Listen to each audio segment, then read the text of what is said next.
Olá pessoal, tudo bem?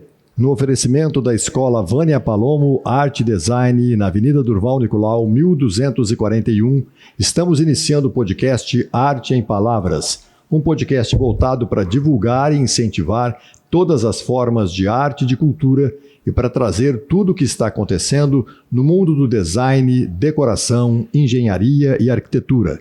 Eu sou o João e aqui comigo está a minha esposa Vânia Palomo, que é a idealizadora e produtora do podcast, além de dona da escola. Tudo bem, patroa? Tudo bem, João. Tudo bem a todos que nos acompanham. Mais um dia de gravação e é importante falar que a gente tem tido muitas curtidas, muitas visualizações e a gente fica feliz, né, de estar tendo esse respaldo de todo mundo que nos acompanha. Os nossos convidados de hoje são a designer de interiores Bruna Garbosa Nicolau Mazzi e o engenheiro civil e mecânico Fábio Nicolau Moreira, proprietários da Agosto Engenharia e Arquitetura. Nossas boas-vindas ao casal. Obrigada, Vânia, obrigada, João, pelo convite. Ficamos imensamente felizes em estar aqui hoje para poder conversar, esse bate-papo gostoso com vocês. Obrigada pela recepção. A gente agradece muito, com certeza. Bom, Bruna, eu queria perguntar para vocês, né, como surgiu a Agosto Engenharia, né? Como que surgiu? O nome até bem bacana, interessante, né? É o mês do teu aniversário? Eu vou explicar a história. Então. Agora eu vou explicar. Um breve resumo. Um resumo. Então, na realidade, Agosto surgiu com o intuito de ter tudo numa única empresa, né? Todos os projetos numa única empresa e todos os processos, tanto projeto arquitetônico, estrutural, elétrico, hidráulico, design de interiores e a obra também, tá? Porque eu trabalhava numa empresa anteriormente, a qual eu precisava ficar contratando vários engenheiros, né? Quando eu trabalhava na área de engenharia mecânica e ficava aquela compatibilização, aquela conversa que às vezes não conseguia unir as informações de todo mundo, né? Aí quando eu saí dessa empresa e fiz engenharia civil, eu falei, eu preciso criar uma empresa que eu consiga fazer uma gestão global de tudo, ter tudo numa única empresa para dar mais conforto para o cliente. Então, essa que foi a ideia da criação da Agosto Engenharia. Agora, o nome Agosto Engenharia, quando a gente criou a empresa, não tinha nome. A gente criou uma empresa, falou assim, não sabemos ainda qual vai ser o nome da empresa, né? E eu e a Bruna, nós nascemos dia 22 de agosto de 1986. Somos casados, né? Somos casados, né? dia 22 de agosto de 2000 e... Nós casamos? 2009. Então, tudo aconteceu em agosto. Você esqueceu o ano que você casou, isso aí pode causar um problema. Pode dar um problema. Então, tudo aconteceu em agosto. Então, nós nascemos no mesmo dia, nós casamos em agosto. E aí, quando a gente foi ver a abertura da empresa, foi dia 31 de agosto. Então, falar, vamos colocar esse nome, porque tem tudo a ver, né? Tinha que ser agosto. E aí, o agosto é o número 8, né? Que ele deitado vira o símbolo do infinito, que é um símbolo muito interessante para a engenharia. De infinitas possibilidades que a engenharia e a arquitetura nos traz, né? Além de agosto do cliente, agosto de quem está com a gente, Só não pode falar agosto de Deus, né? No prazo, né? Agosto de Deus não. Então, foi dessa forma que a gente criou a empresa. A gente está no mercado desde 2011, né? Atuando, tanto em projeto quanto em obra. Então, a gente faz tudo que o cliente precisa, né? No ramo de arquitetura, engenharia, design. Ô, Bruno, e você? Como surgiu o design? Eu sou formada em administração.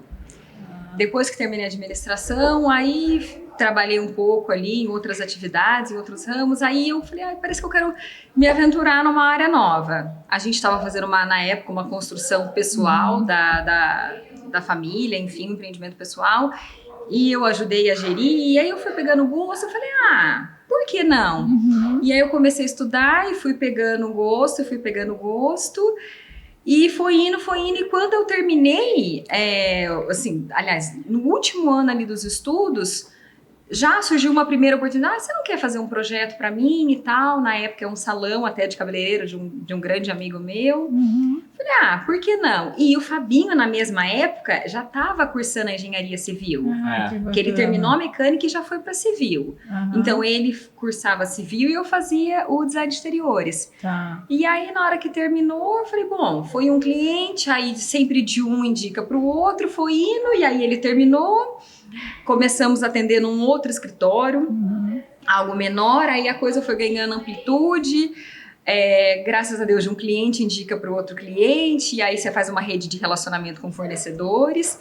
Bacana. E é apaixonante essa área, né? Nossa. A gente é apaixonante. Demais, demais. Aí você vai se envolvendo, você faz um curso ali, um workshop, visita um lugar e vai indo, e quando vê, se passaram-se mais de 10 anos. Mais de 10 anos. Poxa, que E bacana. A gente gosta demais, a gente, lógico, Tem prazer, a gente tem, todo mundo trabalha ali, todo mundo precisa trabalhar, mas a gente faz com muito amor, com muito carinho, Bacana. e assim, com muito gosto mesmo, porque nós já estivemos na pele de ser o cliente, né? Uhum. E hoje a gente tem os nossos clientes, nós temos os nossos clientes, então a gente quer. A obra geralmente assim é algo meio traumático às vezes para as pessoas, então a gente clientes, quer tentar Nossa, tirar esse minimizar mito, e tirar esse mito das esse pessoas. mito das pessoas que obra dá problema, que projeto não dá certo. Então a ideia realmente é de tirar esse mito e a gosto solucionar todos esses problemas para o cliente. Problemas sempre vão ter, porque se não fosse, se não tiver qualquer problema, área, né? não. Qualquer área. Não tem como. É. Mas o importante é você buscar a solução, você tá ali do lado do teu cliente, você tá do lado dele mesmo, para poder apoiar ele, tanto nas decisões quanto na resolução dos problemas que vão surgir. E assim, durante a obra também você acaba virando amigo do cliente. Então, para você estar ali, para poder ajudar naquele momento. Porque uma obra dura 1, 2, 3 anos, às vezes, então é um tempo muito grande que você tem de relacionamento com aquela família, com aquele grupo de clientes ou com aquele cliente único.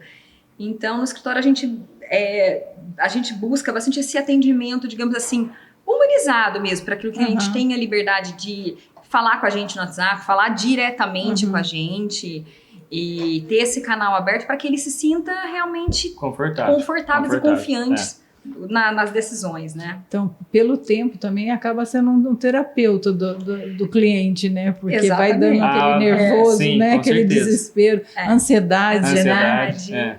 A um longo tempo você acaba o cliente acaba, de uma certa maneira, às vezes dividindo alguma coisa com a gente, pessoal, e numa dessa a gente vice-versa acaba conversando, e quando vê, às vezes o cliente manda uma mensagem ou liga para perguntar alguma coisa mas a gente fica até feliz, porque você vê que o cliente confia e se identificou, né? Porque quando você tem essa relação mais íntima, essa relação que passa do bom dia, boa tarde, boa noite, quer dizer que a pessoa, ela teve aquela afinidade com você. E isso é muito bacana. Isso é importante, né? Acho que isso agrega um bom andamento, com né? certeza. Isso, o relacionamento. Eu acho que fica muito gostoso. Fica muito E o Fábio se tornou bi-engenheiro como, Fábio? Bi-engenheiro, dobradinha. Inicialmente fiz engenharia mecânica, né? Que era um curso que eu sempre quis.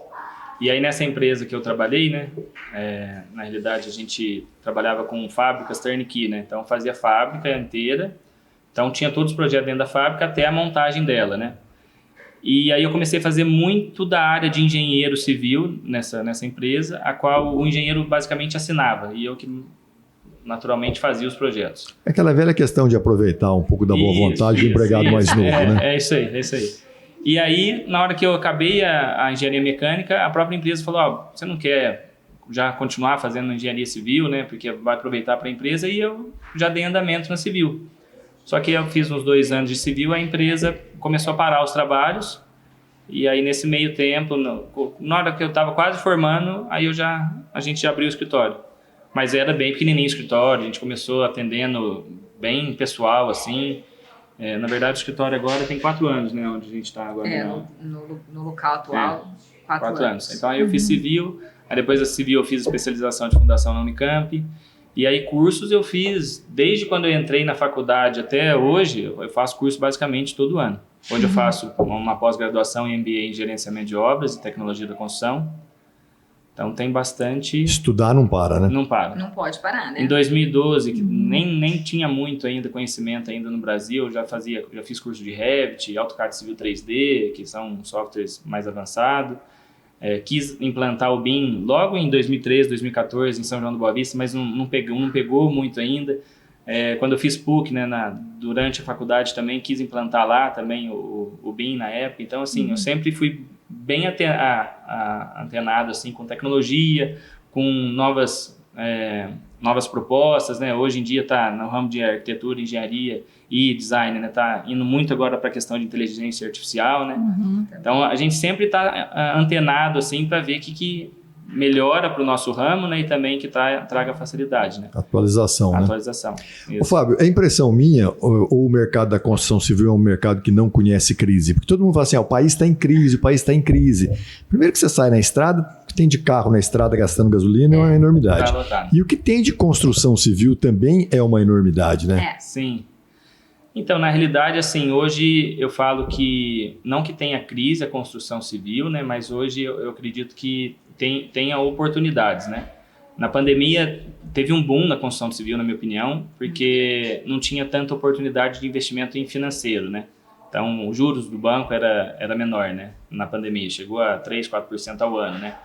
Hoje, com os juros a 1%, quase ao mês, né, então acredito que a construção civil abaixou um pouco para os investidores, mas todo mundo quer construir sua casa, todo mundo quer fazer algum imóvel para alugar, tem muitos investidores que gostam de deixar os seus investimentos em vários cestos, né? Não só em financeiro, mas também deixar em imóveis, né? Que também o imóvel, né? Por mais que ele custa caro, né? Mas tem uma valorização muito grande, né? Então, se a gente pensar em 20 anos atrás, né? A gente tinha terreno dentro de condomínio a 15, 20 mil reais, e hoje tem terreno a 750 mil, 680, enfim. Então, tem nesse ramo nosso imobiliário, eu não falo que crise, mas tem várias distribuições de rendas nele, né? Tanto do investidor, quanto da pessoa que quer construir para morar, ou que quer ter o patrimônio. Então, eu acho que é um gráfico meio que, vamos falar assim, não é tão uniforme, né? Sempre em crescente. Ele dá umas osciladas, mas ele sempre está num patamar interessante, assim, num período de 5 anos, entendeu? Na minha opinião.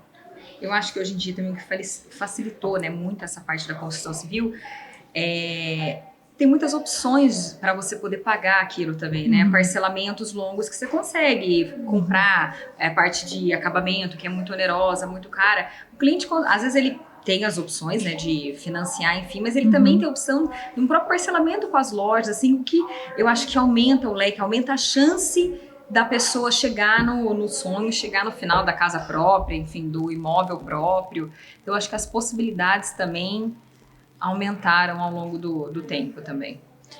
Ô, Bruna, a gente tem sempre falado aqui com os nossos convidados, né?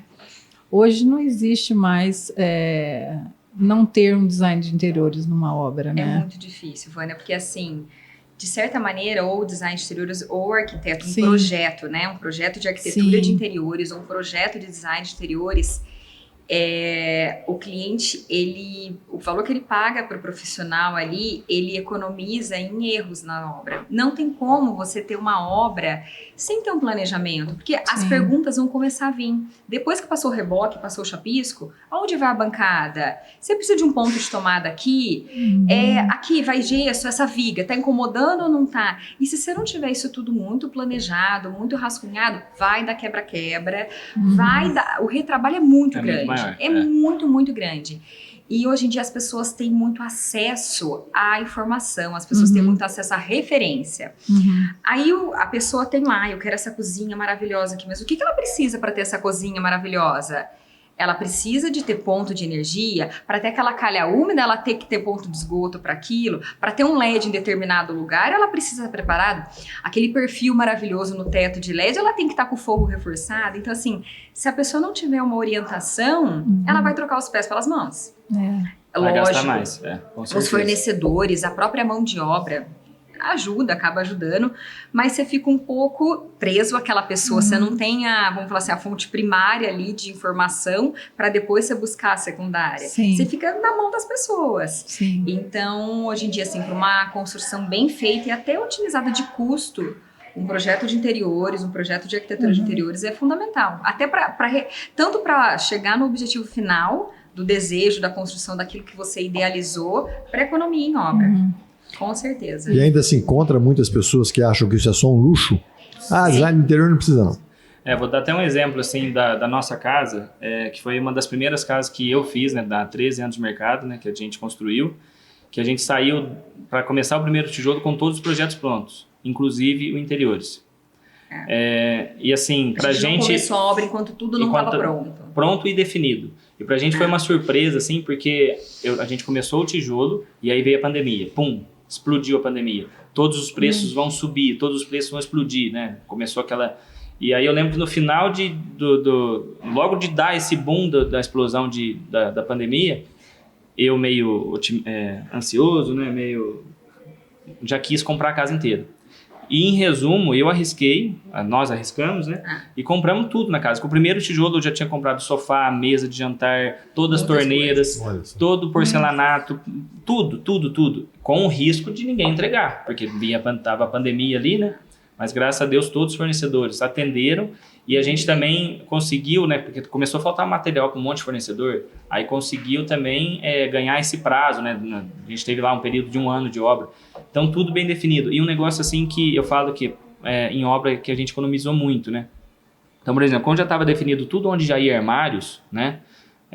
Eu não precisei passar massa fina atrás do armário, eu não precisei passar gesso, eu não precisei colocar rodapé, coisa básica, né? Vai o armário, depois vai o rodapé do próprio armário, aonde era nicho de banheiro, eu já construí a parede com o nicho de banheiro, não precisei quebrar depois. Né? No interiores de um dos banheiros nós também tinha um armário embutido dentro da parede, já fez o nicho aonde iria embutir o armário. Então são coisas pequenas, mas que na hora que você coloca no custo, fica muito mais barato. Então você imagina, né? Normalmente o que acontece, né? O cliente vai, faz a casa inteira, põe rodapé em tudo, passa massa corrida, o gesso, pinta 3D em tudo, aí vai resolver fazer o projeto de interiores ou então até mesmo fazer um orçamento de marcenaria. Aí desfaz um monte de coisa. Sim, um monte de coisa vai quebrar. Ou então coloca em cima. Ou coloca em cima um monte de MDF, um monte de madeira que vai tampar tudo aquilo que você gastou para fazer, né? Então, eu sempre falo para todos os clientes nossos, né? Gasta um pouquinho de dinheiro a mais com papel. É muito mais fácil rasgar uma folha do que quebrar uma parede, do que consertar alguma coisa. Então, assim, e uma conta que a gente tem lá em torno de 2%, 3% de uma obra é o gasto que a gente tem com todos os projetos. Né? Principalmente em alto padrão, né? Porque o nosso foco maior sempre foi, assim, pegar casas de alto padrão. Não que a gente não pegue outras casas, mas dá em torno de 2% a 3% de custo de projeto para... Com certeza recupera depois. Com certeza. Sim, e outra, a resposta em obra, né? Porque a obra, ela gera pergunta constante. Você tem os projetos ali, o que vai aqui? Você vai folhear o caderno de projetos, o caderno executivo, vai estar a resposta ali, vai estar o que você precisa. Então, até para o cliente... Não fica uma coisa desgastante o tempo todo ele tendo que fornecer informação e pensar, e agora, qual é a próxima fase, o que eu vou fazer? Ter um cronograma, ter uma orientação e outra. O projeto é do cliente. Com aquele projeto ele vai orçar com quantas marcenarias, quantas marmorarias, porque o projeto é dele, ele pagou pelo projeto. Então, assim... Para conseguir orçamento fica muito mais fácil, até para o próprio fornecedor que vai executar aquele projeto... olhou no papel, vamos discutir alguma coisa aqui, tudo enquanto está aqui, está fácil de resolver. Então, assim, o benefício para o cliente é muito grande, muito grande. Vocês costumam pegar projetos sempre juntos ou vocês têm projetos individuais? Temos projetos individuais, Tem temos também. E não poucos, temos bastante. Muitos projetos, às vezes, a pessoa procura a parte de arquitetura, engenharia, e já tem um conhecido, um amigo que é design e faz essa parte, e no caso o Fabinho, com a equipe de engenharia, trabalha com essa outra pessoa, ou não, a pessoa construiu com outro arquiteto, comprou a casa pronta e chega em mim só para fazer esse finalmente, a decoração. Nós fazemos muita coisa junto, né? Mas também fazemos separados de acordo com a necessidade, porque a pessoa ela traz também, às vezes, eu gosto do teu estilo arquitetônico, mas tem um design que é muito meu amigo meu, um arquiteto que eu gostaria de fazer com ele, perfeito. A gente vai se unir com essa pessoa e assim, no escritório a gente tem Sem ciúmes. Não, total. O importante é resolver o problema, né? O importante é o cliente estar satisfeito. Isso. E independente se for com a gente, ou com 3 profissionais, ou com 4 profissionais. E é bacana conversar, trocar ideia com outros profissionais também, porque a gente está aqui todo dia aprendendo. Sim. Então, você conversa com outra pessoa, você conhece fornecedores novos, que às vezes você não tinha no teu leque de fornecedores, isso é muito bom. E aprende, troca ideia, e é sempre bom. E um indica o outro, eu acho que, pelo menos com a gente, nosso escritório sempre é muito...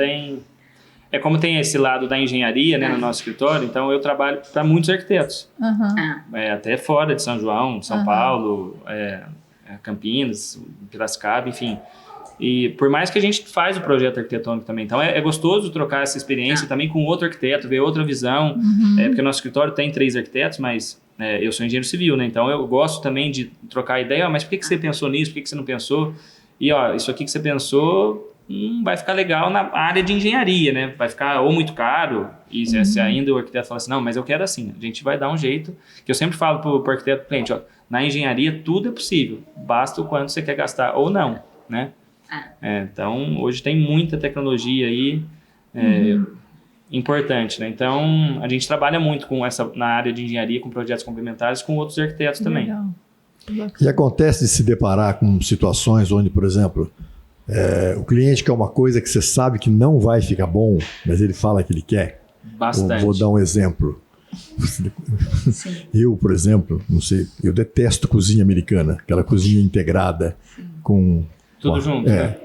Mas o cara chega e fala assim, não, eu quero cozinha americana, quero que faça, porque eu gosto de cheiro de ovo na hora que eu estou assistindo televisão.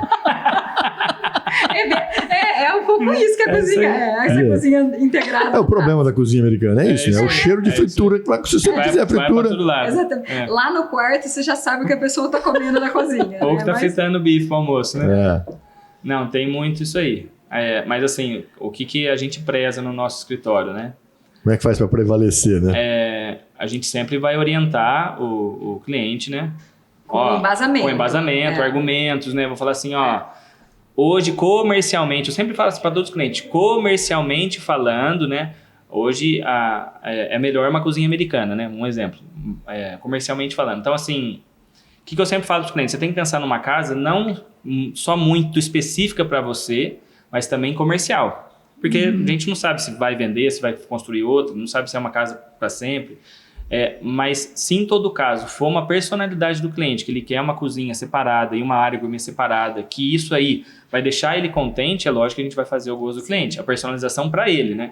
Não adianta eu achar que é legal, bonito, bacana, eu não vou morar na casa, né? Então, quem tem que gostar, quem tem que ver o dia a dia, o cotidiano, né? E ver se ele quer lá uma outra coisa diferente, é o cliente, né? Mas a gente sempre vai orientar. Não dá, por exemplo, assim, o cliente falar que é um banheiro dentro da cozinha. Isso aí a gente não vai fazer. Infelizmente não vou fazer. Não dá para fazer.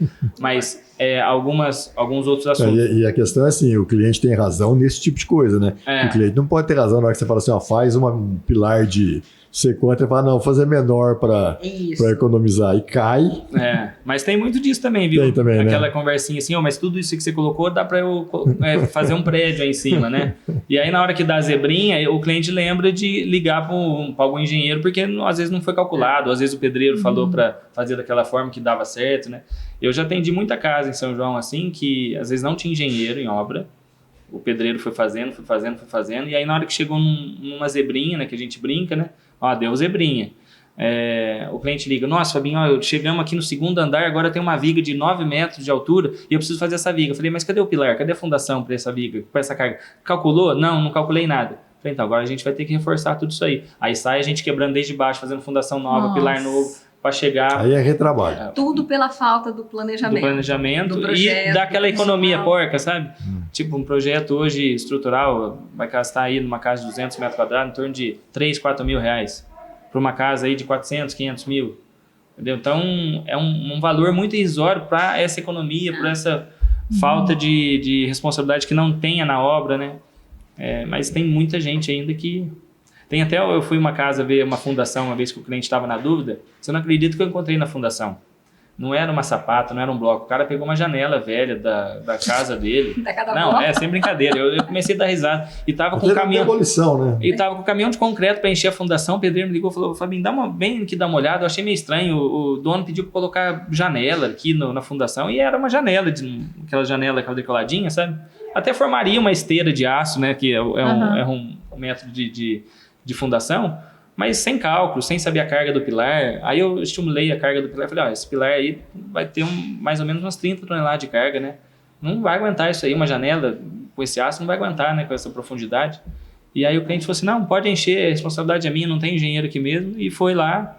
E fez. E fez com a janelinha, a fundação. Eu nem sei se aconteceu alguma coisa ou Não não. passou Você mais não lá pra sabe. ver. Não passei mais lá pra ver. Se Que está de pé ainda. foi uma história, assim, do meu ramo, assim, que, olha, eu falei, o povo é corajoso, né? Uma casa grande, sabe? De 400, 500 metros quadrados e o cliente querendo economizar nesse ponto, assim. E essa divergência de opiniões deve ter acontecido também no design de interiores, né, Ah, Bruno? muito, bastante, assim. Mas eu acho, o cliente vem com a referência dele, com a bagagem de vida, com a referência dele, e eu vou chegar com o meu estudo, com a minha referência, com a minha bagagem, e a gente tem que, eu sei, é o que a gente fala, a gente sempre, quem vai morar lá é você, mas eu tenho que te falar o que Sim, tecnicamente, que é funcional, né? ergonomicamente, e o que a experiência nos traz, né? O que é funcional, o que não é. Aham. E tentar, e muitas vezes, às vezes, buscar uma solução.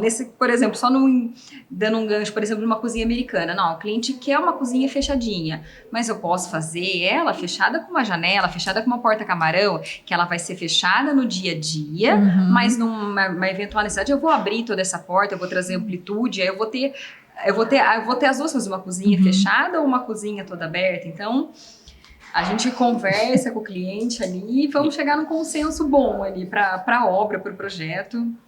E mão de obra em São João, como é que é? Temos bons parceiros. Temos bons parceiros, posso falar que temos bons parceiros. Não, mas não tá fácil. Não tá fácil, não. Falta muita mão de obra. Tem até obras que às vezes eu não consigo pegar e fazer por falta de mão de obra, porque sempre a minha equipe está sempre locada num monte de lugar. É como a gente não faz só obra em São João e faz fora também. Então, às vezes eu tenho equipe aqui, tem equipe em Vargem, tem equipe em Piracicaba e fora de São João. Já fiz uma obra até em Jundiaí, dentro do shopping, que também foi uma loucura. Uma experiência bem diferente Tudo também. com horário, né? Que no shopping, né? Só pode depois das 10 da noite, né? Das 10 da noite às 6 da manhã. Então eu trabalhava aqui durante o dia, saía daqui, ia para Jundiaí. Nossa. Começava às 10, saía de lá muitas vezes 3 horas da manhã, vinha para cá e já começava no outro dia seguinte. Nossa. Então, mas falta muito mão de obra qualificada. Porque em situações assim de crise econômica, que nem a que a gente está vivendo, e com desemprego muito alto, a tendência é que essas pessoas, entre aspas, desqualificadas, elas migrem para a construção civil, né? Sim. Aí o servente vira meia-colher, o meia-colher vira pedreiro. Que parece ser fácil, E o pedreiro já é quase engenheiro, né? Mas tem muito ainda, vamos falar assim, quando pessoas, vamos falar assim, de uma idade de 30 para cima, eu acho que vem migrando. De 30 para baixo, eles não querem mais fazer essa migração, não. Aí eles vão migrar tipo para um youtuber da vida, querer algum emprego um pouco fazer mais... podcast. Não, podcast não. Aí não, é só para quem sabe. Aí tem que ter experiência, mas, hein? Tem que ter embasamento para estar aqui. Tá difícil arrumar essa mão de obra jovem, sabe? Que quer encarar uma construção civil, que quer ser um encanador, que quer ser um eletricista. Eles não querem estar ali eles querem estar atrás da mesa. Essa vamos falar assim, mão de obra jovem assim não tá tendo muita falta. E eu acho que daqui, não sei se eu vou estar ainda trabalhando nesse ramo não, 30 anos, eu acho que um pedreiro vai ganhar quase que igual um médico. Um pedreiro, bom pedreiro, um eletricista, porque a não ser que a tecnologia da construção civil evolua muito e realmente vire aí construções com steel frame no Brasil também, ou então com impressoras 3D, mas essa mão de obra que é braçal, assim, eu acho que daqui uns 20, 30 anos vai ser muito bem paga, na minha opinião. E você está falando de mão de obra, você já chegou a treinar a sua mão de obra, pedreiro, eletricista, enfim, fazer um treinamento, você, para a sua obra? Então, para as obras nossas que eu gerencio, né, que a gente gerencia, eu basicamente estou diariamente nas obras, né? Então eu já vou treinando eles diariamente, tudo que é o certo, tudo que é o errado, e assim, não é só falar, não, isso está certo, isso está errado. A gente tem que ainda argumentar com o pedreiro, com o eletricista, com o encanador, e falar assim, tá certo por causa disso. Então a gente tenta sempre fazer um planejamento e também tenta construir alguma forma de um curso para eles também, de incentivo, para eles fazer as coisas certas também, né? Porque também não, a gente não fica 24 horas na obra, né? Então a gente tenta mostrar para eles, se você fizer correto aí, você vai ter um incentivo futuro ou não. Então a gente fica nesse treinamento diário para as obras que a gente gerencia. Né? Para as obras que a gente não gerencia, normalmente a equipe que... E aí depois que você já conhece, aqueles sempre tem preferência, né?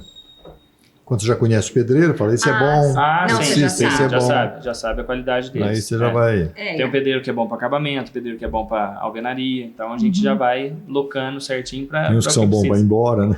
Bom para ir embora. Ou não ir de segunda-feira. Mas isso é em toda a profissão. A gente tá falando, brincando de pedreiro, mas isso é em toda a profissão, né? Sim, tá. Tem gente boa e gente ruim em toda a área da mão de obra. Né? Engenheiro também, tem gente bom, Para todo lado, né? Tem pessoas mais dedicadas, menos dedicadas mas a gente depende deles, tá? Todos nós dependemos deles, né? Do pessoal da construção aí.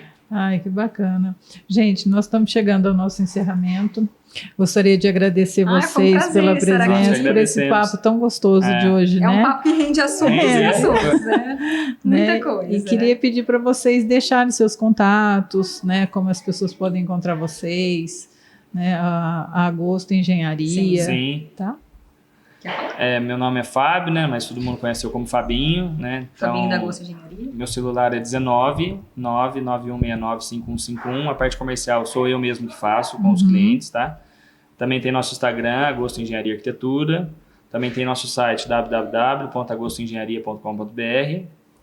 Tá. Estamos localizados na Durval Nicolau. Durval Nicolau, número 828, sala 7. 7. Ai, que E logo, legal. logo E por teremos pouco tempo, nosso próprio escritório, escritório. que a gente está construindo também na Durval Nicolau, ao lado da Veste Casa, né, na loja da Veste Casa. Que estamos bacana. entusiasmados. Estamos em obra também. Vai ser um escritório maior, um escritório mais amplo, para poder, se Deus quiser, também abrigar mais engenheiros, mais arquitetos, mais Que gente para bacana, trabalhar com a Que gente, bacana. para poder expandir. Estamos otimistas. Que bacana, otimista. gente. Com o Boa escritório. sorte para Obrigada. vocês, Obrigado, né? Que continue sendo esse case de sucesso de vocês. Obrigado. Obrigada. gente Agradecemos muito pelo convite. Foi uma honra estar aqui. Ai, que Com bom. certeza. Que bom. Obrigada. E por hoje é só. Nos despedimos esperando que você tenha gostado. Se inscreva em nosso canal, curta e compartilhe nossos vídeos. Na Escola de Design e Artes Vânia Palomo, você encontra cursos de desenho, pintura, escultura, história em quadrinhos, design de interiores, software de projetos gráficos, tatuagem e preparatórios para vestibulares de arquitetura. Venha fazer uma aula experimental. Avenida Durval Nicolau, 1241, telefone 3623-3969. E não se esqueça, toda sexta-feira tem vídeo novo em nosso canal.